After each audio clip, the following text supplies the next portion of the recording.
오늘은 느헤미야에게 배우는 기도라는 제목을 가지고 말씀 증거하도록 하겠습니다. 우리가 지난 시간부터 이 느헤미야서를 함께 살펴보고 있는데, 모든 것이 무너져버린 절망적인 이스라엘 민족 상황 가운데 하나님의 그 놀라운 회복의 역사가 어떻게 시작되었는지, 우리 그 시작을 우리가 지난 시간 첫 시간에 함께 살펴보았습니다.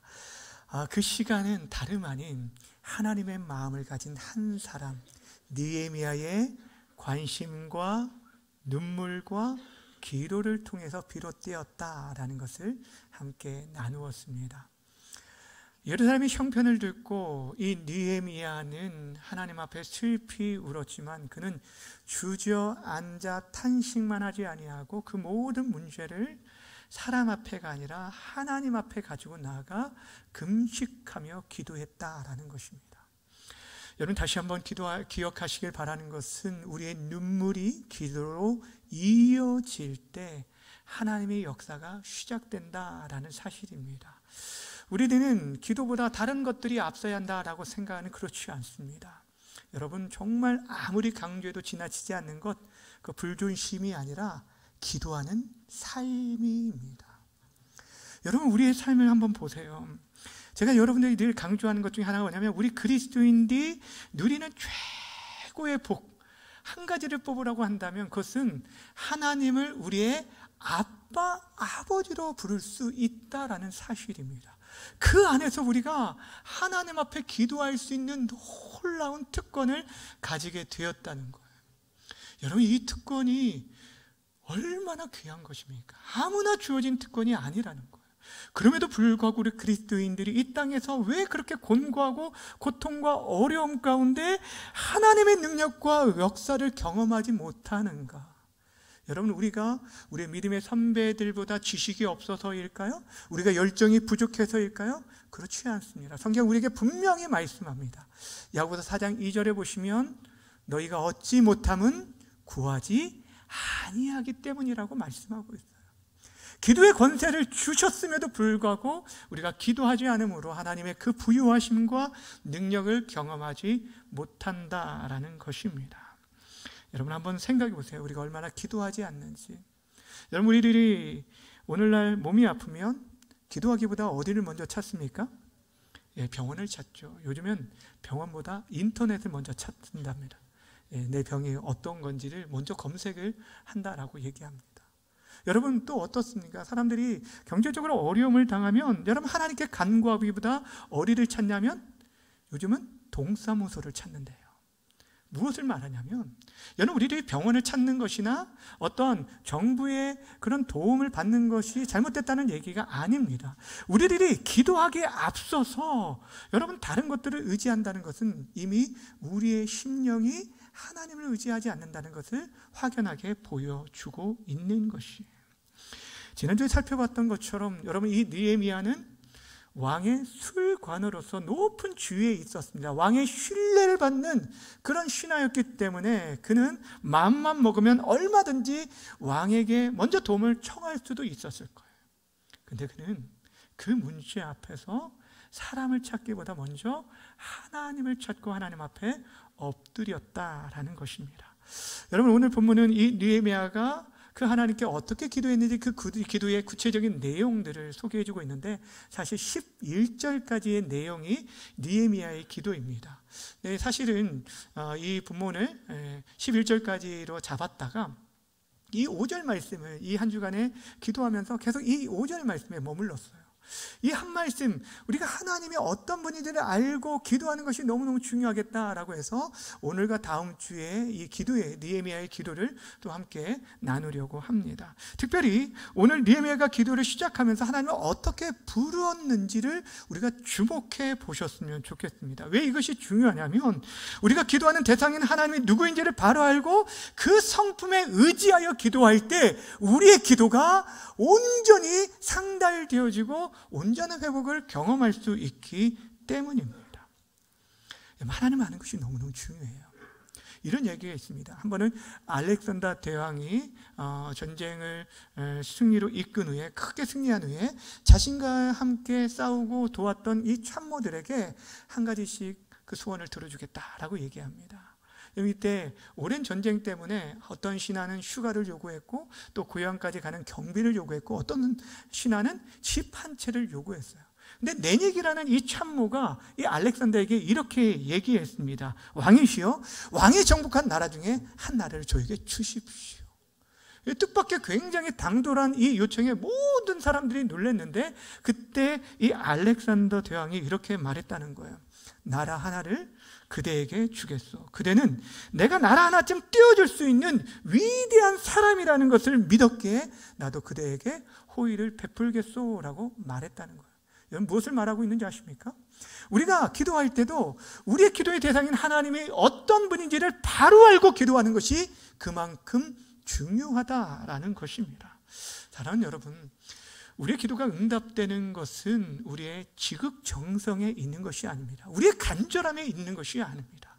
기도 응답의 첫 번째 그 열쇠는 우리가 기도하는 그 우리의 기도를 들으신 분이 누구인지를 바로 아는 지식과 함께 그분과 내가 올바른 관계에 있는지에 달려 있는 것입니다. 그래서 예수님께서도 제자들에게 기도를 가르치시면서 너희는 이렇게 기도하라 라고 하시면서 가장 먼저 강조하시면서 가르쳐 주신 부분이 우리 기도의 대상인 분이 어떤 분이라는 거예요? 하늘에 계신 우리의 아버지이심을 가르쳐 줬어요.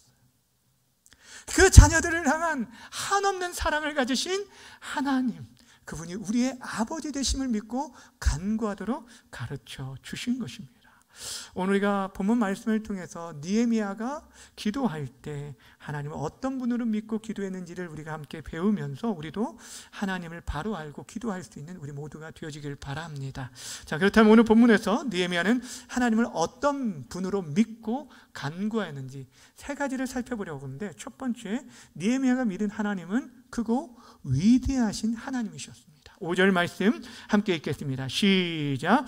이르되 하늘의 하나님 여호와 크고 두려우신 하나님이여, 주를 사랑하고 주의 계명을 지키는 자에게 언약을 지키시며 긍휼을 베푸시는 주여 간구하나이다. 아멘. 느헤미야는 먼저 하나님을 부를 때 뭐라고 부릅니까? 하늘의 하나님 여호와라고 불렀습니다. 하늘의 하나님이라는 것은 땅에 있는 우리 인간과는 구별되어지는, 시간과 공간에 제약받지 아니하는 절대 주권과 능력을 가지신 분임을 소개하고, 여호와라는 것은 구원과 관련된 하나님의 이름입니다. 출애굽과 관련된 이름이에요. 하나님 전능하신 우리의 구원자이심을 말씀합니다. 느헤미야가 지금 말하는 것은 이 땅에 있는 수많은 헛된 우상들과는 구별되어진 유일하신 하나님 앞에 지금 간구하는 거예요. 그러면서 크고 두려우신 하나님이라고 고백하는 것을 보게 됩니다. 큰 일을, 놀라운 일을 행하여 주시고 또 모든 이 역사를 다스리시는, 섭리하시는 하나님이신, 위대하신 분임을 인정하여서 세상의 그 모든 역사를 지금도 다스리고 통치하시고 섭리하시는 그 위대하신 하나님을 믿었기에 여러분, 느헤미야는 그 절망적인 상황 가운데서도 하나님 앞에 엎드리며 나아갈 수 있다는 거예요. 근데 여러분, 오늘 우리가 읽었던 이 하나님에 대한 첫 번째 이 고백의 말씀은 사실 모세를 통해 일찍이 하나님께서 이스라엘 백성들에게 주신 말씀과 동일한 말씀이었어요. 이스라엘 백성들이 출애굽 이후에 광야를 거쳐서 이제 가나안 정복을 앞두고 있었을 때, 여러분, 이 가나안 땅에 살고 있던 족속들은 크고 장대한 거인들이었어요. 그러니까 느헤미야가 아니죠. 이스라엘 백성들의 입장에서는 저들을 도저히 상대할 수 없는 그런 그들의 앞에 놓여있는 큰 산과 같았는데, 그때 하나님께서 모세를 통해서 하나님이 어떤 분인지 이렇게 말씀해 주셨습니다. 신명기 7장 21절 함께 읽습니다. 시작. 너는 그들을 두려워하지 말라. 너희 하나님 여호와 곧 크고 두려운 하나님이 너희 중에 계심이니라. 아멘. 그들과 함께 하시는 하나님이 어떤 분이라고 말하냐면 크고 두려우신 위대하신 하나님이라 라고 말씀해 주고 있습니다. 여러분, 느헤미야가 기도할 당시에 예루살렘의 형편은 정말 어떤 꿈도 어떠한 소망도 품을 수 없었던 그런 상태였습니다. 그러나 그는 하나님이 어떠한 분인지를 알았기에 그 위대하신 하나님을 의지하여 기도하며 나아갔어요. 지금 자신이 페르시아에 있잖아요. 예루살렘과 1300km나 떨어져 있어요. 이 페르시아에서 자신이 할 수 있는 것이 아무것도 없는 가운데서도 그 자신의 신세를 한탄하기보다는 자신의 능력보다 위대하시고 자신의 힘과 지혜보다 탁월하신 그 크신 하나님 앞에 그는 엎드리며 나아가게 되어진 거예요. 그렇다면 사랑하는 여러분, 저 여러분 믿는 하나님은 과연 어떠한 하나님이십니까? 우리가 믿는 하나님이 우리의 문제와 상황보다 크신 하나님임을 우리가 바로 깨달을 때 더 이상 문제는 문제가 되어지지 않는다라는 것입니다. 여러분, 우리들이 우리의 상황이 너무너무 견디기 힘들어서 또 이 세상이 너무너무 강해서 우리들이 넘어지고 실패하는 것이 아닙니다. 우리의 가장 큰 문제는 하나님, 우리들이 믿고 섬기는 하나님에 대한 바른 지식을 갖고 있지 않고 그분에 대한 깊은 묵상이 없기 때문이라는 거예요. 사랑하는 여러분은 힘써 하나님을 알아가시기를 바랍니다. 하나님의 크고 위대하심을 알 때 우리의 기도와 우리의 삶의 태도가 달라지게 되어지는 것이에요. 지금도 온 우주 만물을 주관하시고 당신의 백성을 능히 도우시는 크고 위대하신 하나님을 믿고 간구함으로 느헤미야가 경험한 하나님의 놀라운 역사를 여러분도 경험하게 되어지길 주님의 이름으로 축원합니다. 첫 번째, 느헤미야가 어떤 하나님을 믿고 기도했다고요? 크고 위대하신 하나님. 두 번째, 느헤미야가 믿고 기도한 하나님은 바로 우리의 기도에 신실하게 역사하시는, 약속을 지키시는 신실하신 하나님이었어요. 5절 말씀 다시 한번 읽습니다. 시작. 하늘의 하나님 여호와 크고 두려우신 하나님이요 주를 사랑하고 주의 계명을 지키는 자에게 언약을 지키시며 긍휼을 베푸는 주여 간구하나이다. 아멘. 느헤미야는 하나님을 언약을 지키시는 분이라고 고백하는 것을 보게 됩니다. 그가 그 절망적인 상황 속에서 좌절하고 낙심하지 않고 하나님 앞에 기도할 수 있었던 비결, 그것은 하나님은 그 약속하신 바를 반드시 이루시는 신실하신 분임을 알았기 때문이에요. 말씀 속에서만 아니라 그는 그 이스라엘 민족의 역사를 통해서 이미 구약에서부터 아브라함부터 하신 약속들을 어떻게 신실하게 지켜내 오셨는지, 특별히 여러분 바벨론 포로 가운데 있었던 그들이 해방되어져서 다시 고국으로 돌아올 수 있었던 그 모든 역사가 이스라엘이 가진 힘으로가 아니라 하나님의 신실하신 약속으로 말미암았다는 걸 알았다는 거. 포로 가운데 있을 때 예레미야 선지자를 통해서 너희가 70년 만에 다시 이 땅으로 돌아오리라 하는 이 약속의 말씀처럼 그대로 성취된 것을 그 할아버지 세대 때, 그 아버지 세대 때 눈으로 목도하여 보게 되었다라는 거예요. 그러기에 지금도 그 문제 앞에서 그는 자신의 탁월한 리더십이나 어떤 능력을 의지한 것이 아니라 신실하신 약속의 말씀을 붙들고 하나님 앞에 엎드리며 나아갔다는 거예요. 여러분, 모세가 가나안 땅을 앞두고 있는 이스라엘 백성들에게도 그렇게 당부했던, 자신은 가나안 땅에 들어가지 못합니다. 그런데 남겨진 이 이스라엘 백성들에게 그렇게 부탁했던 것이 기억하고 기억해야 할 것이 바로 신실하신 하나님을 기억하고 그 계명을 지키라고 명한 것이었어요. 신명기 7장 9절 말씀을 함께 읽겠습니다. 시작. 그런즉 너는 알라 오직 내 하나님 여호와는 하나님이시요 신실하신 하나님이시라. 그를 사랑하고 그의 계명을 지키는 자에게는 천대까지 그의 언약을 이행하시며 인애를 베푸시되. 여러분, 천대까지 그 언약을 이행하시는 하나님, 그분이 바로 우리의 하나님이시다라는 것입니다. 다른 여러분, 성경에는 수많은 약속들, 하나님의 약속으로 가득하죠. 구약과 신약이라는 이름 자체가 바로 언약이라는 이름입니다. 여러분, 구약은 오실 날 메시아에 대한 약속이고, 신약은 그 약속대로 성취로 이 땅에 오신 예수님, 또 다시 오실 예수님에 대한 약속입니다. 한마디로 구원의 약속이에요.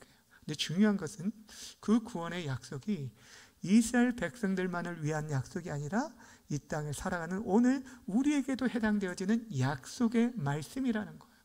사도행전 2장 39절의 말씀을 함께 읽겠습니다. 시작.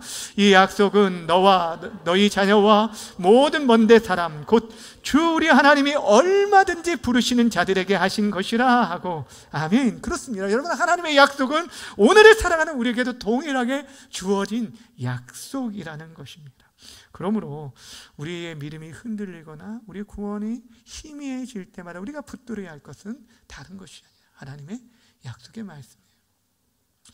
여러분, 5만 번 기도 응답을 받았다라고 말하는 조지 뮬러가 그의 인생 가운데 사람에게 돈을 꾸어본 적이 없는데 그 수많은 고아들을 그렇게 먹이고 입힐 수 있었던 이유가 무엇이냐면, 그 성경을 읽을 때 어떻게 읽었다고 했죠? 하나님의 말씀을 읽을 때 약속의 말씀이 나오면 그걸 콕콕 찍으면서 하나님, 이 말씀이 나의 말씀 되게 해주시고 나에게 응답해 달라 라고 하면서 기도했다는, 약속의 말씀을 붙들고 기도할 때 그 놀라운 역사를 경험하게 되었다는 거예요.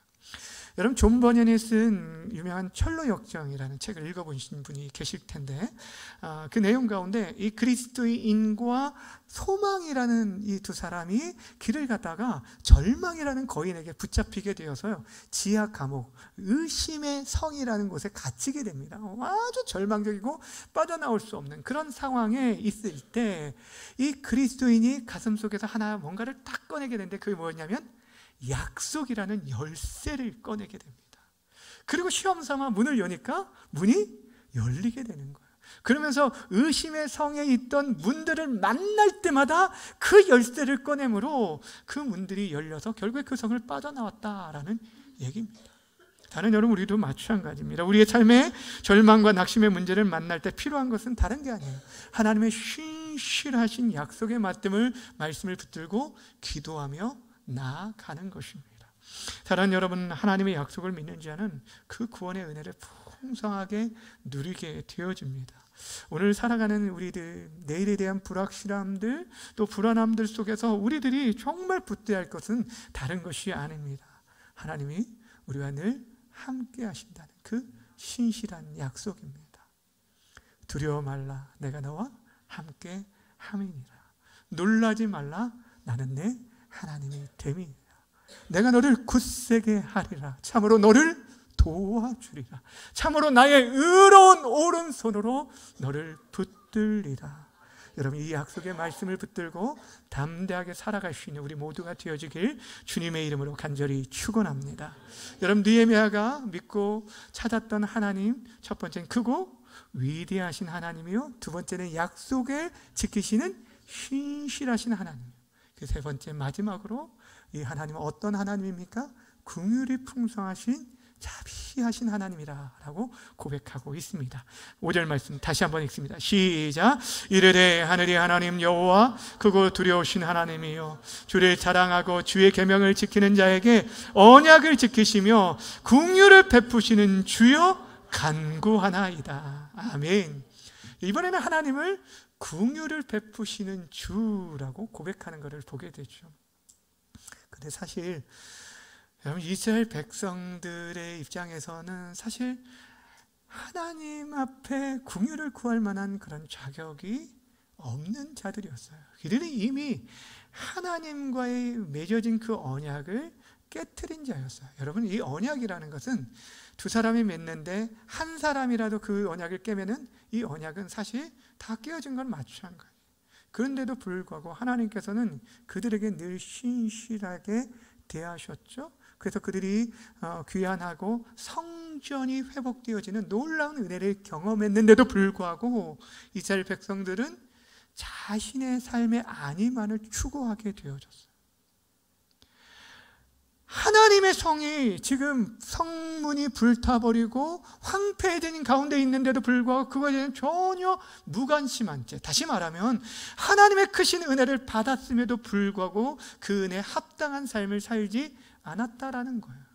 그런 사람들이 다시금 하나님의 자비를 구한다는 것은 굉장히 염치 없어 보일 수 있을 것입니다. 여러분, 제가 재밌게 보았던 드라마 가운데 슬기로운 의사생활이라는 드라마가 있는데 그 내용에 이런 비슷한 내용이 있어요. 한 아버지가 그 알코올 중독으로 간경화가 와서 간 이식 외에는 소망이 없었는데 큰 딸로부터 간 이식을 받게 되어서 건강을 찾게 됩니다. 자, 그러면 어떻게 살아야 돼요? 여러분, 새롭게 살아야죠. 그런데도 불구하고 또 술을 마셔서 또 간이 망가지게 되었어요. 그래서 결국에 둘째 딸을 통해서 간 이식을 받게 되었습니다. 그런데 또 다시 술을 마시게 되는 거예요. 그리고 나서 건강이 악화되어서 병원을 찾았는데 그때 이 의사가 뭐라고 얘기를 하냐면 다시는 병원에 오지 말라고 얘기해요. 환자를 향해서 의사가 병원에 오지 마라라고 얘기하게 됩니다.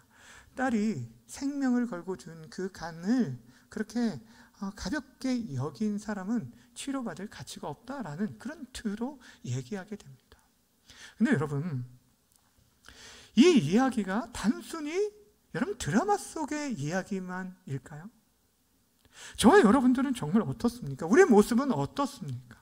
하나님의 크신 은혜를 받고 또 받았음에도 불구하고 우리의 말과 행동과 생각 속에서 그 은혜에 합당한 삶을 살고 있으십니까? 만약 하나님께서 이 의사처럼 다시는 내게 나오지 말라라고 말씀하신다라고 한다면 우리 가운데 누가 하나님 앞에 나와 예배할 수 있겠습니까? 사랑하는 여러분,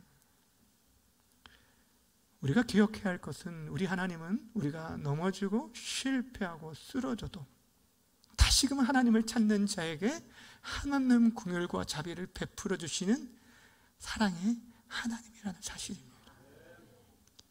오늘 성경에서 말하는 이 긍휼이라는 단어를 영어 성경에서 unfailing love라고 번역하고 있어요. unfailing, 여러분 끝나지 않은, 끝없는, 변함없는 확실함이라는 뜻이에요. 하나님의 사랑이 변함없는 사랑, 끝없는 사랑, 다함없는 사랑, 확실한 사랑이라고 우리에게 말씀해 주고 있습니다. 복음서에서 예수님께서 각 마을과 도시를 다니시면서 가르치시고 전파하시고 병든 자를 치유하신 역사를 기록하고 있는데 그 이유를 성경이 분명하게 말씀해 주고 있어요. 이는 그들이 목자 없는 양과 쥐유린하고 방황하는 것을 불쌍히 여기셨다라고 말씀합니다. 목자 없는 양, 하나님 없이 살아가는 자의 그 결말이 어떤지를 너무너무 잘 아셨기 때문에 그들을 불쌍히 여기셨다. 여러분, 이 단어는요, 창자가 끊어지는 아픔을 나타내는 긍휼이라는 단어입니다. 하나님의 아들이 그 하늘의 영광을 버리고 이 땅에 오신 것은요, 의인을 부르러 온 것이 아니라 죄인을 불러 회개케 하기 위해 오셨다라고 말씀하고 있어요. 죄 없으신 그분이 우리 인생의 모든 짐을 담당하시고 자신의 모든 것을 내어주신 것은 그분의 한없는 긍휼로 말미암는다라는 사실입니다. 그 은혜, 그 사랑이 지금도 우리 가운데 함께하기에 그 긍휼하심으로 지금도 우리 아픔에 공감하시고 우리가 시험 당할 때 능히 도우시며 때로는 우리가 죄로 넘어질 때는 책망하시지만 그 책망 가운데서도 긍휼을 잃지 아니하시는 자비하신 하나님이 바로 저와 여러분이 믿고 섬기는 하나님이심을 믿으시길 바랍니다. 사랑하는 여러분, 우리가 부족하고 연약하고 또 넘어져도 다시금 일어나 하나님 앞에 나아갈 수 있는 것은 우리 하나님이 그 인자와 긍휼이 무궁하시기 때문입니다. 그러게 우리들이 언제든지 그분께 돌아갈 수 있고 그 사랑 안에서 참된 안식과 평화를 누릴 수 있는 것입니다. 바라고 원하기는 그 끝없는 자비하신 사랑을 믿고 언제든지 주님 앞에 나아갈 수 있는 우리 모두가 되어지길 주님의 이름으로 축원합니다. 근데 오늘 본문 속에서 우리들이 다시 반드시 기억해야 할 중요한 기도 응답의 원리가 하나 숨어 있습니다. 여러분, 하나님이 어떤 분인지를 알고 지금 느헤미야가 기도했는데 그분이 언약을 지키시고 긍휼을 베푸신 분이라고 말씀하였는데 누구에게, 어떤 자에게 베푼다고 말씀합니까? 어떤 자에게요? 주를 사랑하고 그의 계명을 지키는 자에게. 분명 하나님 모든 것이 가능하신 크고 위대하신 하나님이십니다. 전능하신 하나님이십니다. 또한 우리에게 약속하신 바를 반드시 지키시는 신실하신 하나님이십니다. 그분은 우리 인생들 언제든지 하나님 앞에 나오는 자들에게 자비와 긍휼을 베푸시는 하나님이십니다. 그런데 그 은혜를 주의 사랑하고 그의 계명을 지키는 자에게 베푸신다라고 말씀해 주셨습니다. 그렇다면 여기서 우리가 우리 스스로를 점검해야 할 질문이 바로 여기에 있어요. 여러분은 정말 주님을 사랑하는 자이십니까? 교회를 다니고 내가 직분을 가지고 있다라고 해서 저절로 주님을 사랑하는 것은 아니에요. 여러분 정말 주님을 사랑하고 그의 계명을 여러분 마음의 중심에 새기고 지키며 살아가고 계십니까? 이 말씀은 여러분 우리가 모든 계명을 지켜야만 하나님께서 우리의 기도에 응답해 주시겠다는 말씀은 결코 아닙니다. 오히려 하나님께서 우리에게 행하신 그 크신 사랑과 그 희생과 그 사랑을 기억하는 자는 그 사랑을 떠나지 않고 그 안에 거하게 되고 그 사랑에 의하여 마지못해서가 아니라 의무가 아니라 그의 계명을 기쁨으로 지키게 되어질 것을 말씀해 주고 있는 것이에요.